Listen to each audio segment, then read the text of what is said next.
You know, what if I told you that one of Europe's biggest economies is literally on a countdown, a race to become war-capable in just a handful of years?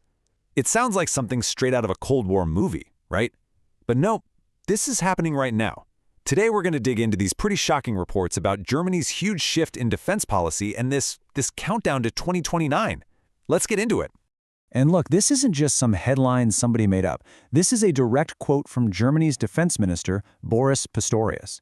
It's an incredibly blunt and urgent thing to say, especially coming from a nation that, for decades, has really built its identity on peace and economic strength, not military might.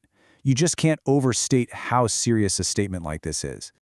So, you gotta ask, why, right?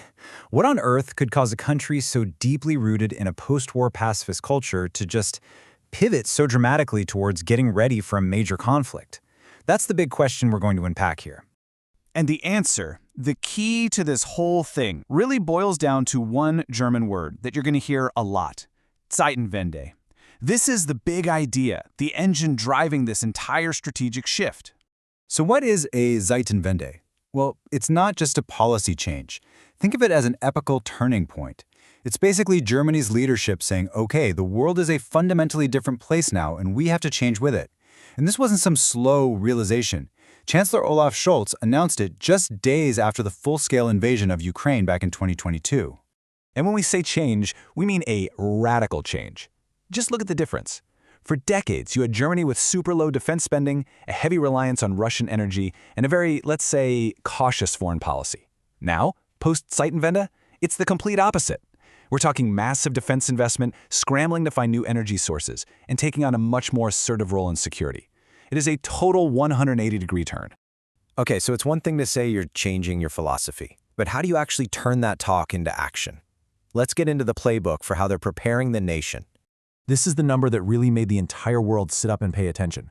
100 billion euros. That's the size of a special fund they created almost instantly, completely separate from the normal budget, all for one thing: modernizing the German armed forces, the Bundeswehr. If you wanted a sign that they're serious, well, this is it. So where's that mountain of cash going? Well, this is a complete overhaul. They're buying top-of-the-line F-35 fighter jets. They're finally refilling ammunition stockpiles that were dangerously low. They're upgrading barracks and basic gear for their soldiers, buying new Navy ships. Basically, they're trying to fix decades of neglect, and they're doing it fast. But here's a really crucial point. This isn't just about soldiers and tanks. The plan accepts a tough reality. If a major conflict were to happen, it would affect absolutely everyone.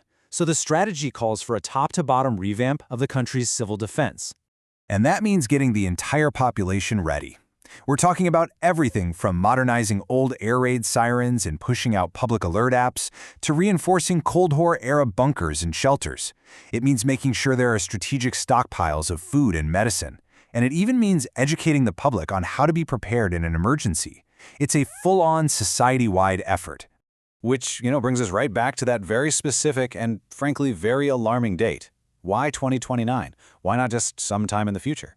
The fact that they put a specific year on it is probably the most chilling part of this whole story. Well, according to official sources, that date is anything but random. It comes straight from intelligence analysis. The assessment from German and other NATO agencies is that by 2029, Russia could have rebuilt its forces enough to be capable of launching a significant attack against the alliance. So this deadline, it's direct response to that perceived threat timeline. And you can see here how they are basically racing against that clock. It all kicked off with that Zeitenwende announcement in 2022. From there, new defense plans were drawn up. By 2025, the first units of a new, permanent German combat brigade are scheduled to be deployed in Lithuania, a frontline NATO state. A couple years after that, by 2027, that entire brigade is meant to be fully operational. Every single step is a milestone building towards that critical 2029 target, making Germany's armed forces fully war-capable. All right, let's zoom out for a minute. Germany rearming itself doesn't just happen in a bubble.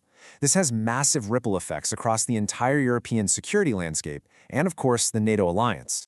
For years, Germany was consistently below that key NATO pledge for members to spend 2% of their GDP on defense. As you can see, they were always under the line. But now, with the Zeitenwende and that huge special fund, they're not just meeting the target, they're firmly over it. That's a powerful signal to allies that Germany is serious about sharing the security burden. So the big takeaway here is this. We are witnessing Germany's transformation from what you might call a reluctant military power into its necessary role as a central pillar of Europe's defense. That whole idea of Germany as an economic giant but a political dwarf is decisively over. And all of this leaves us with one final and pretty heavy question to think about.